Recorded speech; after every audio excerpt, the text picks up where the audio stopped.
আপনারা আপনারা এখানে কেন আইছেন?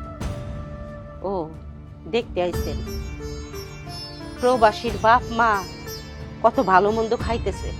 দেখছেন প্রবাসীর মা বাপ কি খাইতেছে? দেখেন, দুই চোখ ভরে দেখেন।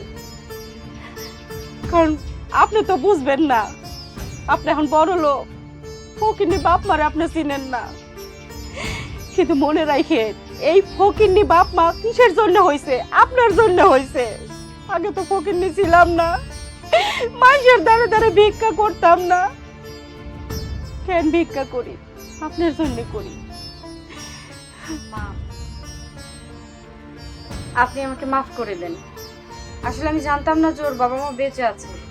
ও আমাকে বলেছিল ওর বাবা মা মারা গিয়েছে, যে কারণে আমি কখনো খোঁজ খবর নেওয়ার চেষ্টাই করিনি যে ওর বাবা মা কোথায় আছে, কি করছে, কেমন আছে। কিন্তু আজকে যখন জানতে পারলাম, নিজেকে খুব অপরাধী মনে হচ্ছিল। কেন আমি ওকে ভালোভাবে জিজ্ঞেস করিনি? তাহলে হয়তো আরো অনেক আগেই জানতে পারতাম, আর আপনাদের এমন কষ্ট করতে হতো না। আজকে যখন আমার বোনের কাছ থেকে আমি সমস্ত সত্যটা জানতে পেরেছি, তখন আমি আর দেরি করিনি। আপনার ছেলেকে বুঝিয়েছি, আপনার ছেলেও বুঝেছে। আপনার ছেলে আপনাদের সাথে যে অন্যায় করেছে সেটা আর কখনো করবে না। কি হলো, তুমি কিছু বলছো না? মা, আমি জানি আমি অনেক বড় অপরাধ করছি, আরো বেশি অপরাধ করছি। আজকে তোমাকে অস্বীকার করে তোমার গায়ে পর্যন্ত হাত ধরছে। মা গো, তুমি তো আমার 10 মাস 10 দিন গর্ভে ধারণ করছো। তোমার রক্ত আমার শরীরে, তোমার মাংসপিণ্ড খায় আমি বড় হয়েছি। এই দুনিয়ার আলো দেখছি আমি তোমার কারণে। আমি ভুলে গেছিলাম মা সব কিছু। তোমার বৌমা অনেক ভালো মানুষ। আজকালকার বউ এরকম হয় না মা, ও আমারে বোঝাইছে।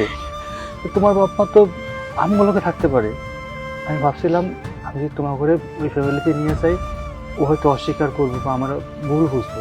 কিন্তু না মা, ও কিন্তু আমার ভুল বুঝে নাই, বরঞ্চ উল্টা আমারে বুঝাইছে। বলছে আব্বা আমগুলোকে থাকবো, আম্মা আমগুলোকে থাকবো, আমি একটা বড় ফ্যামিলি হইব, একসাথে থাকবো, অনেক মজা হইব। মা গো, তোমার এই অবাধ্য অদম সন্তান রে মাফ করে দাও। জীবনের কোনোদিন এমন কিছু করিনি মামা। আব্বা, ও আব্বা, আমি তোমার আদরের একমাত্র পোলা। মাইসে কয় না যে আদর পাইতে পাইলে পোলাপান বাদর হয়ে যায়, তুই হয়ে গেছিলাম বাবা। আর এমন করবি না, মাফ করে দাও আমারে। বলে যখন ভুল বুঝতে পারি না, তোমার কাছে মাপ চাইতেছে, তুমি মাফ করে দাও। মাপ তো করেই দিব, কারণ কলিজা কাইটে দিলে যেমন মানুষ বাঁচে না, ওরা যদি আমি কাইটে ফেলাই দিই আমিও তো বাঁচব না।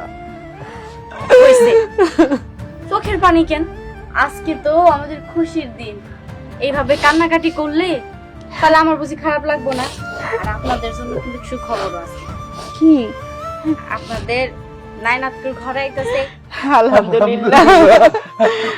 এখন তো হইছে ওই বাড়িতে থাকতে হইব, আমার একটু সেবা যত্ন করতে হইব না? হ্যাঁ মা, আমি তোমার সেবা যত্ন করো, তোমার পাশে পাশে থাকো। আমি দাদি হমু, আমি আমার নাতিনগোর সাথে কত আনন্দ উল্লাস করু। কি গো, করবা না?